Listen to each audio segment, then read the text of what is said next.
Great. All right, okay. Our next class is on the New Hampshire State Constitution. Even if you're not from New Hampshire, I think you'll find it very interesting, and hopefully will motivate you to get a copy of your state constitution, like the Maine Constitution from 1820, or the Massachusetts Constitution, which is the oldest constitution in the United States. And when you read the state constitution, especially in the original colonies, there's no question that we are a Christian people. No, undeniable. Anyway, Karen Testerman, who will be our instructor, I've known Karen by her husband David as a sitting state rep, New Hampshire state rep. He stands up once in a while too, but he does stand up once in a while. I think I've known Karen since about 1995 when she was at Mount Vernon, and we were fighting that some kind of school, federal government program. Before Common Core, there was a couple of other these crazy things. What was it? Leave no child. No child left behind and no teacher standing. So what we got. Goals 2000. Goals 2000. That's what it was. Goals 2000. And she has served. Oh, but this is interesting. I was motivated. I was asked to run for county commissioner last year. I felt an obligation to do so. So in New Hampshire, you don't have to get a bunch of signatures on a sign. You have to pay to run for office. And to run for county, I think state rep, they don't charge anything for state rep. Is that true? $2. But to run for county commissioner, you have to give the state $10. So I drove up to the state. I made the mistake of going into the little donut shop, the little general store in Chichester, buying some donuts. That was my breakfast. I was in a hurry. And apple cider donut. How can you go wrong? So I filled out a one-page form, I think, and had to pay $10. I went in my wallet. I only had like $6 out. I said, oh. A little embarrassed, and I didn't have a check. I didn't give him a check, so I said I'll find an ATM machine, and I didn't want to. There was one. It was one a few blocks away, but I said, Lord, put somebody in my path that I know. I get outside the Capitol, and there is Karen across the street. I said, Karen, and she ran for governor. She's a town. I said, can you loan me $5 so I can run for county commissioner? So yeah, she gave me, and I paid her back. So I thought that was a divine appointment. Unfortunately, I didn't get elected. I came in a very close second, but I lost by 2,000 votes in the primary. The guy came in third, he got 500. I got 600, he got 500. But it was an interesting experience. And I may at some point, if God leads me to run for office. I was asked to be a town selectman. And I said, I'm so busy. I said, if nobody else, of my particular worldview. Well, we had two people step up that are, conservative types, and they both won. It was uncontested. So I would have been a town selectman had I just decided to do it. Anyway, let me just give us let's give Karen a nice warm hand. For coming all this way. So, I was sitting back there listening to Hal, and of course, sorry, but I have to jump in here. Constitutional Convention, one of the things we have wrong with the 17th Amendment is you have to have the Senate and the House has to propose the amendment, and it has to be a supermajority to propose the amendment. So how many senators are going to ask you to vote to rescind their posh position? Does not happen anyway. And the other thing is that any political body that gets together, right, they write their own rules and that are going to govern their meeting. And so they say that they won't accept any outside other amendments except the ones that they propose, supposedly. Well, all it takes is the very last rule in any meeting that gets together. Okay, can you not hear me? Much better. It's on? Okay. Much better. So, any meeting that gets together, any political meeting, when they're adopting their rules, the very last rule says that we can suspend all of the rules if we have a majority vote. So, when they got together at the Articles of Convention, or the, what was it? The Constitutional Articles of Convention. Confederation. And we sent all of the 13 colonies sent all of their delegates down to make this decision in Philadelphia, because Philadelphia was the one place in all of the colonies that had every denomination, including the Jewish, represented. So that's the city of brotherly love, right? So anyway, they all got together and they decided they couldn't come to an agreement, and so they passed that rule. We can now, everybody agrees that we're not getting anywhere, we're going to abolish this, and that's how they came up with our present Constitution, which is great. But, you know, don't forget, those are very, very important rules to think about when somebody's arguing with you about whether or not we should have a Convention 5 constitutional convention. And the other thing I want to impress upon us is terminology makes a big difference. And when our messaging is, when we're talking to somebody else, ask them questions all the time, but don't use their terminology, because all you do is reinforce their message. Right. So anytime they hear the word abortion, they think it's a right. I have a right to this, right? When we should be talking about rebuilding the culture of life. Yeah, You know, that's good. and it says in Deuteronomy, right? Choose life over death, because you want to have That's good. generations coming on. So remember, terminology makes a big, big difference. So what is the purpose of a constitution? Anybody? No? Rules, right. It's going to tell you how you're making, yeah, basically it's used in the government, but what you're doing is you're setting up the rules that are going to govern the principles about which you're going to establish your government, right? So, so it's basically a statement of fundamental principles that describes the purpose, the structures, and the limits of an organization, right? So, Hal gave it away. Is there more than one constitution? How many are there? One for every state. One- And federal. So how many is that? 51. Good job. Yeah. And so the first constitution that was written in America was actually from the state of New Hampshire. It was a temporary document that was written, actually conceived in December of 1775, but it was actually presented in 1776 on January 5th. And the paper that you have, that is the original document, and it was a statement of independence, declaring to the British government that we were no longer working with them. So I want to give you a little bit of history on it.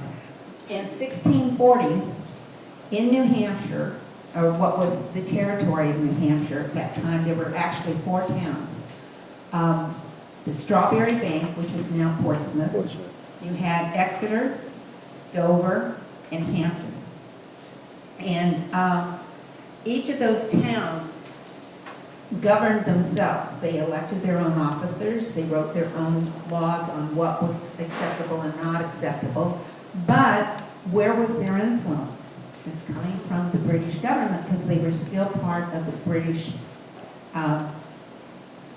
kingdom, basically, of Great Britain.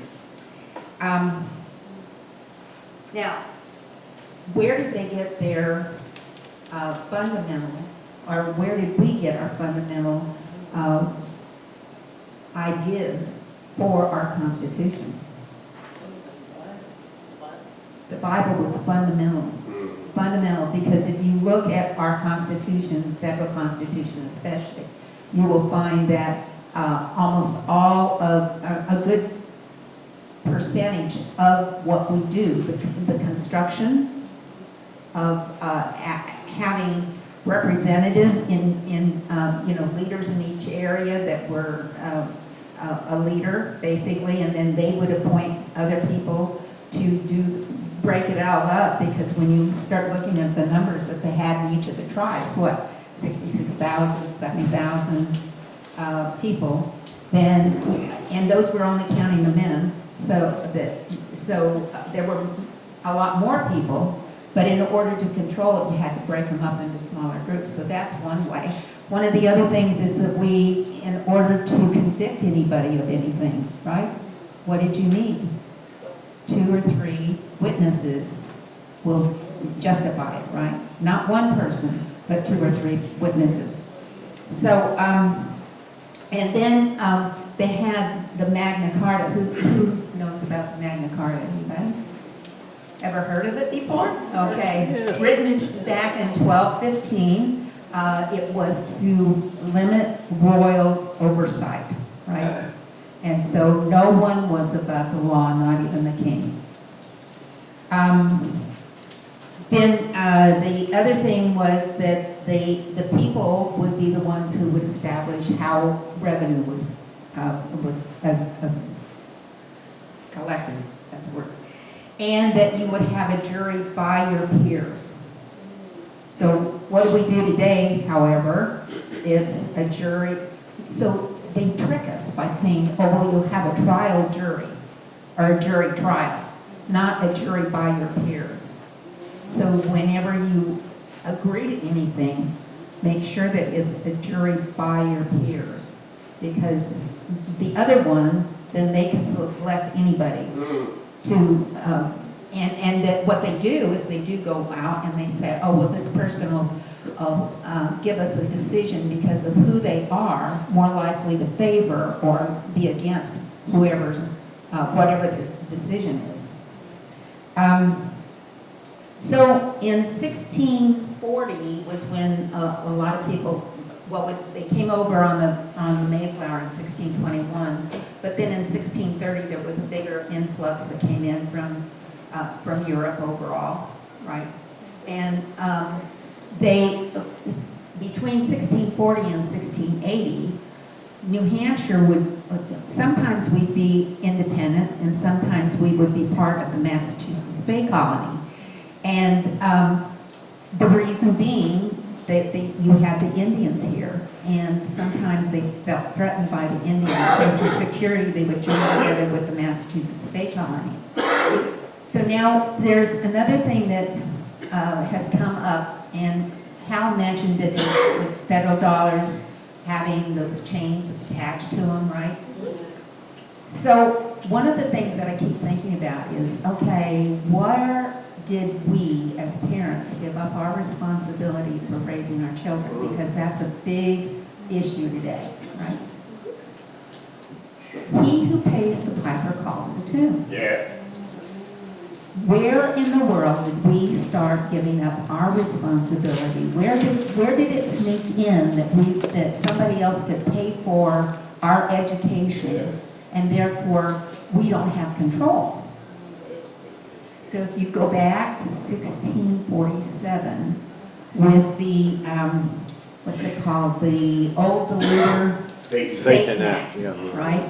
That was when the colony of Massachusetts said, if you have 50 families in a community, then you have to hire a teacher. If you have 100, you have to build a school, and it would be at the expense of the taxpayers. Well, granted, not everybody paid taxes because not everybody owned property. But that was something that you had to have in order to actually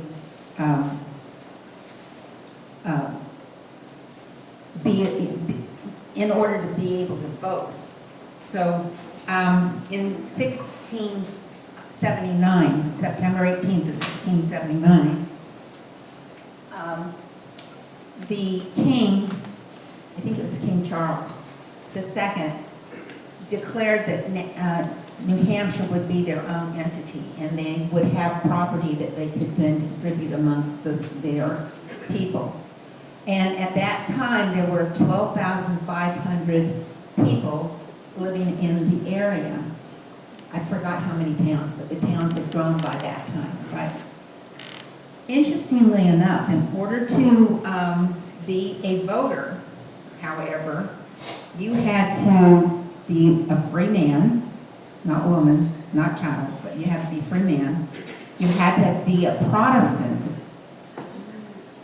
You had to be at least 24 years of age, and you had to own property of 20 to 50 pounds. I've read two different issues or resources on that. So, but you had to, in other words, you had to be able to, you had to have property so you could pay for your taxes, right? And you had to pledge your oath of allegiance to the king. So out of that, out of that 12,500, how many do you think actually were capable of voting? 2,000? No, lower. Wow. 209 people Oh, my goodness. made the decisions for 12,500 people. I thought that was very interesting. They also decided at that time that their revenue would be raised through liquor, gunpowder, and the property taxes. And this I found extremely interesting. One of the laws that was passed by the Assembly was that you would suffer the death penalty for treason, blasphemy, idolatry, witchcraft, or, are you ready for this one? Disobeying your parents. The death penalty for disobeying your parents. So, anyway, over those years, the towns were governing themselves. Things were going along okay. They had their fights with the Indians and so forth. And sometimes we got along with the Indians, and we learned a lot from them as well. But over the years, as things started to come along, the British government, changing of the kings and so forth like that, started to impose a little bit more and take a little bit more. You know, they marked the trees, for example.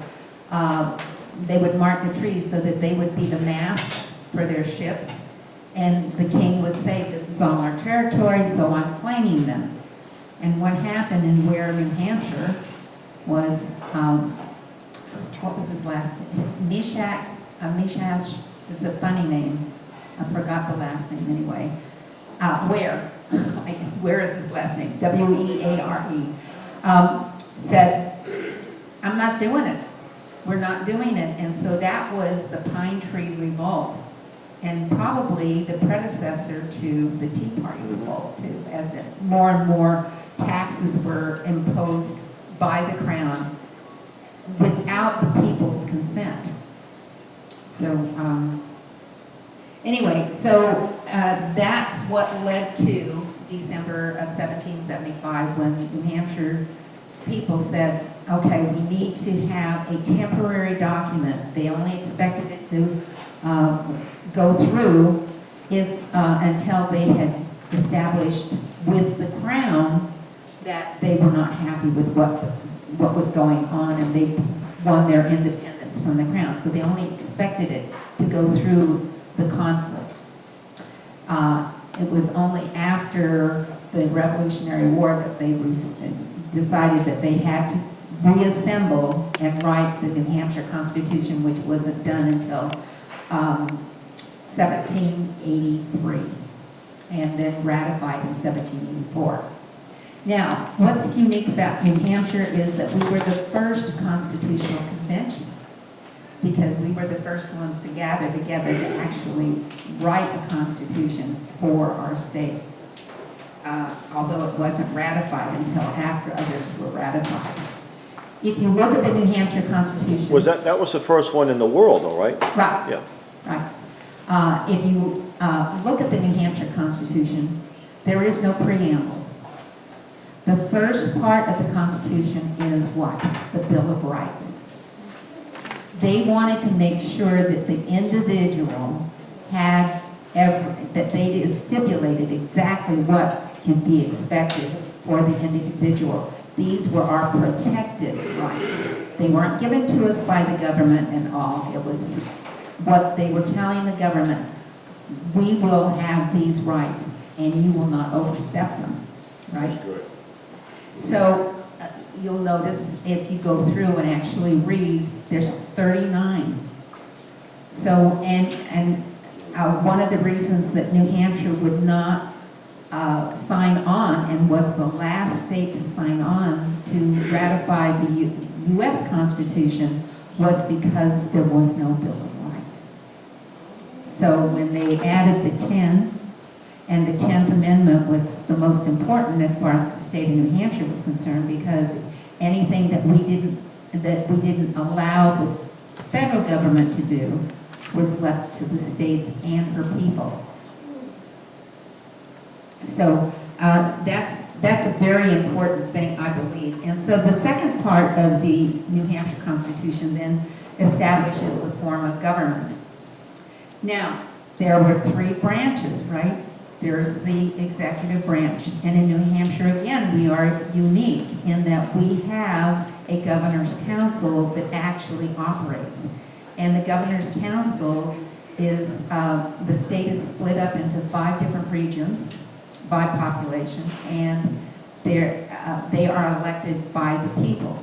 So the council is supposed to be the people's representative to the executive, where it's the last stage where we have some say.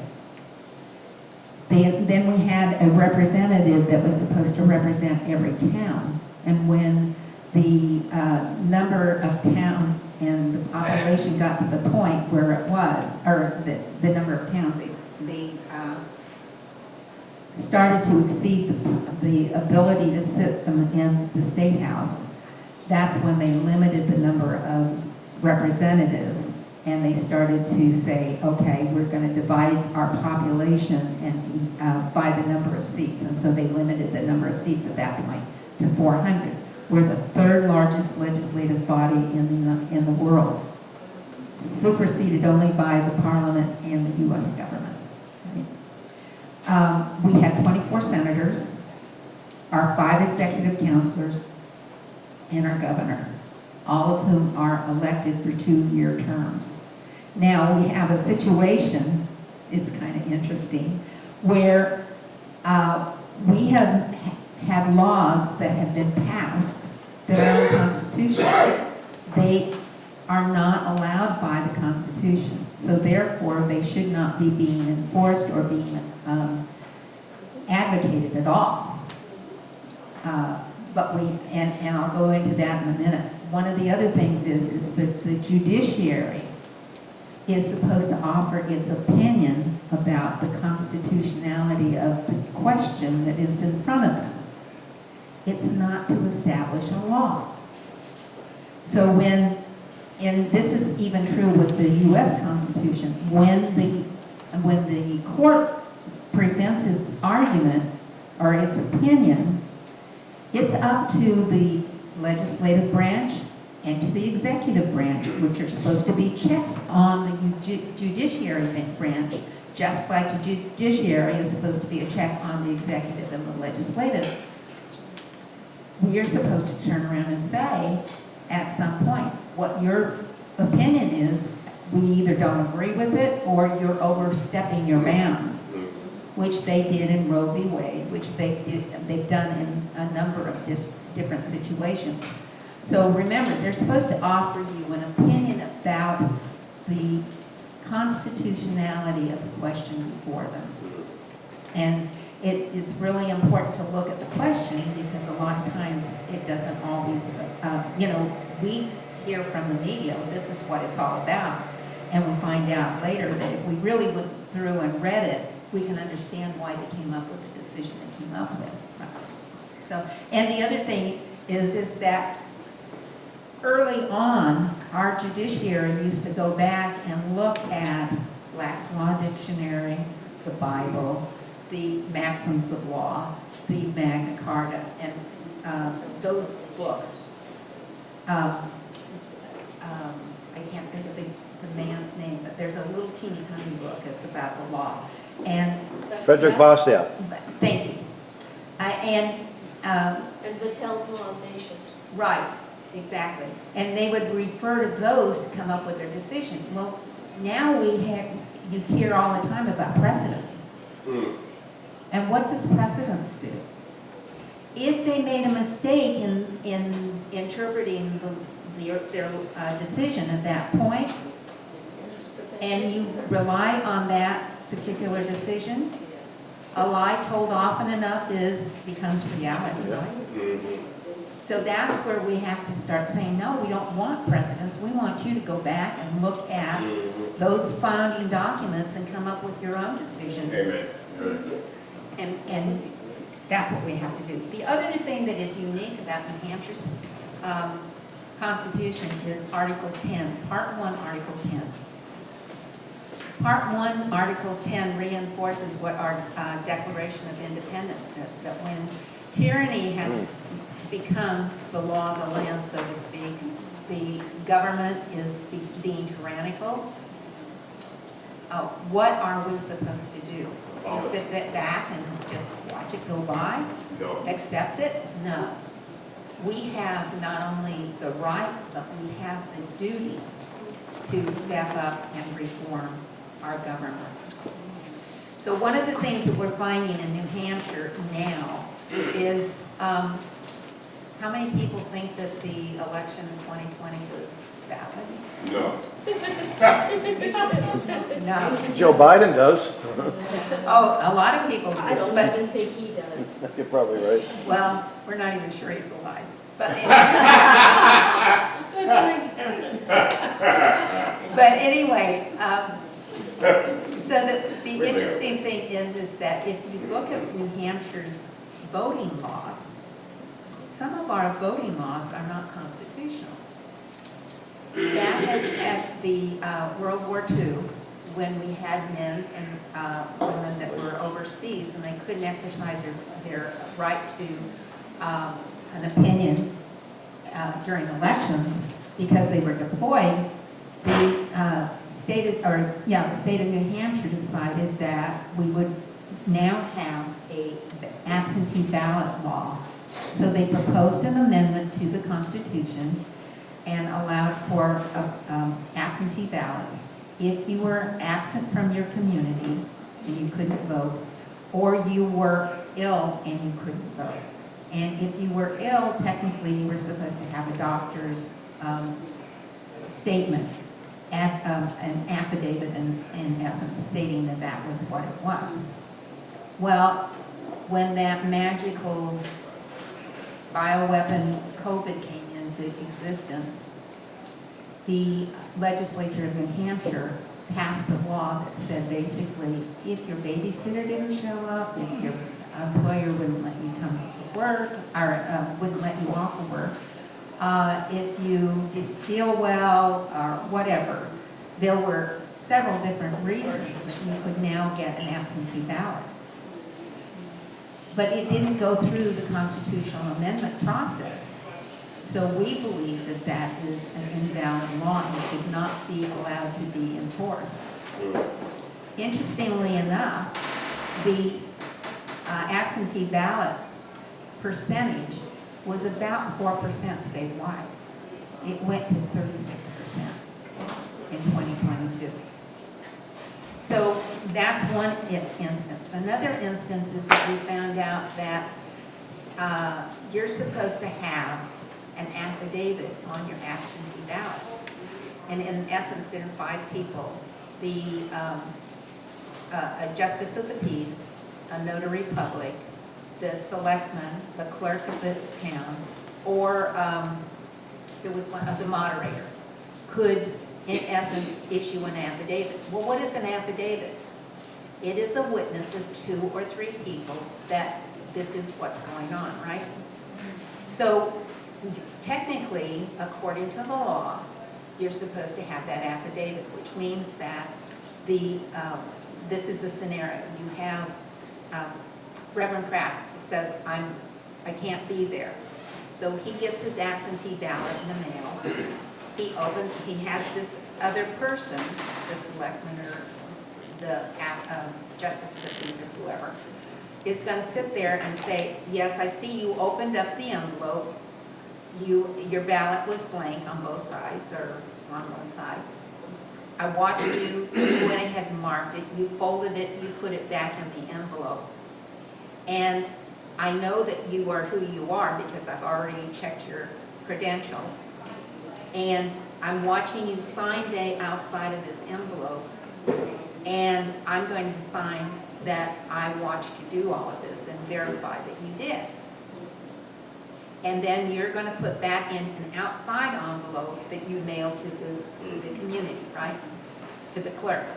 The moderator's going to get that on the other end, and they're going to open up the outside envelope and verify that that affidavit is there, that there are two signatures, yours and your witnesses. So interestingly enough, that affidavit is missing off of our absentee ballots. And what's even more interesting is that there was an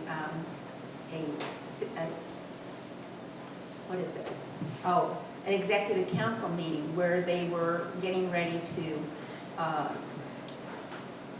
verify that, or the council was going to approve the governor's appointment.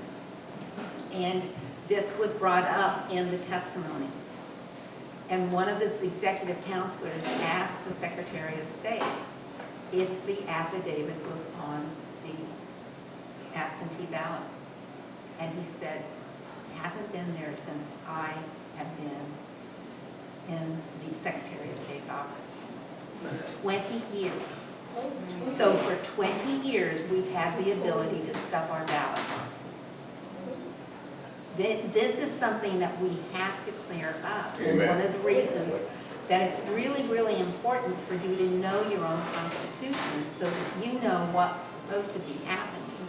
And if you have come across a law that's not supposed to be there, then you can protest. And we, the people, individually are the ones that are responsible for holding others accountable. You know, the only reason that evil survives is when good men do nothing.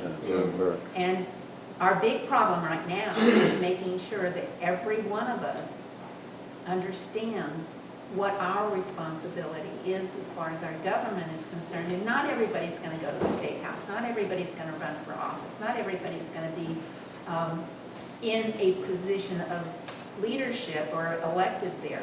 But everybody can know what it is that is in our Constitution and teach our children what it is so that we can now say, if something's wrong over here, we need to investigate it.